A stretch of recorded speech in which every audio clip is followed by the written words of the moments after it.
Oh hey guys, question. What is a program? Computers aren't very smart machines. They rely on us as software engineers to tell them exactly what to do. A program is a collection of instructions that we tell a computer's processor to perform. These instructions can be put together to do something simple, like print words to a screen, or they can be used to do something complex, like build a video game or a website. What do we use to tell a computer what to do?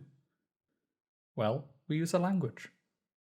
The language a computer understands is called machine code. As software engineers, we don't write software directly in machine code for a few reasons. Firstly, machine code is essentially an unreadable string of ones and zeros, binary, that a computer's processor can understand. People aren't supposed to be able to understand it.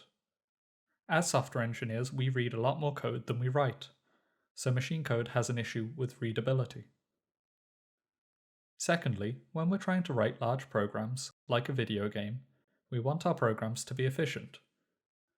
However, a video game could contain a vast amount of machine code instructions. Manually optimizing any sufficiently complex program written directly in machine code would be extremely difficult. Finally, machine code is written for a specific type of computer processor. Machine code created for one type of processor may not be compatible with another type of processor. If we want our program to be able to run on lots of different types of computers, then portability is an issue with machine code. So now we know a program is a set of instructions, and that set of instructions is communicated via machine code. We also know a number of reasons why we don't talk to computers directly in machine code. But if we don't talk to computers using machine code, what language do we use? Well, we use programming languages that are easier for us to read and write, and we convert that language to machine code at a later time. Programming languages act as an abstraction from machine code. Just like human languages, like English and French, they have their own words and symbols. Similarly to how we can use a translation tool to convert French into English, we can convert a programming language that we understand into machine code that a computer can understand.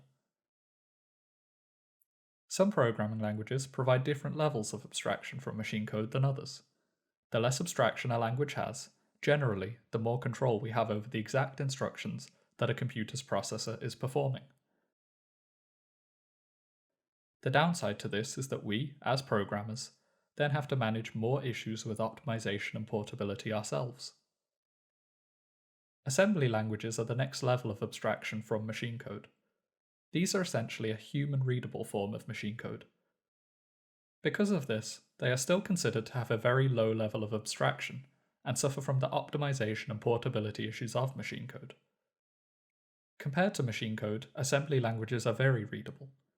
However, compared to programming languages with an even higher level of abstraction, assembly languages would still be considered difficult to read.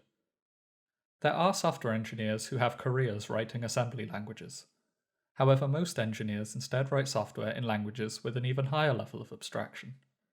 You may have heard of some of these higher level programming languages, such as C, Python, or Go. Each of these languages attempts to balance optimization, portability, and readability in their own way, and many provide other unique selling points to solve specific problems. Each language will have its own advantages and disadvantages depending on the scenario an engineer is in. So in summary, a program is a set of instructions that a computer's processor can execute. Machine code is used to instruct a computer what to do. It's the language a computer's processor understands. We generally write software in higher-level languages and convert that software to machine code. Simple. How does a high-level or assembly programming language get converted to machine code? What does that process look like? Those are interesting questions and something we can explore in a future video. Thanks for watching, guys. I'll see you next time.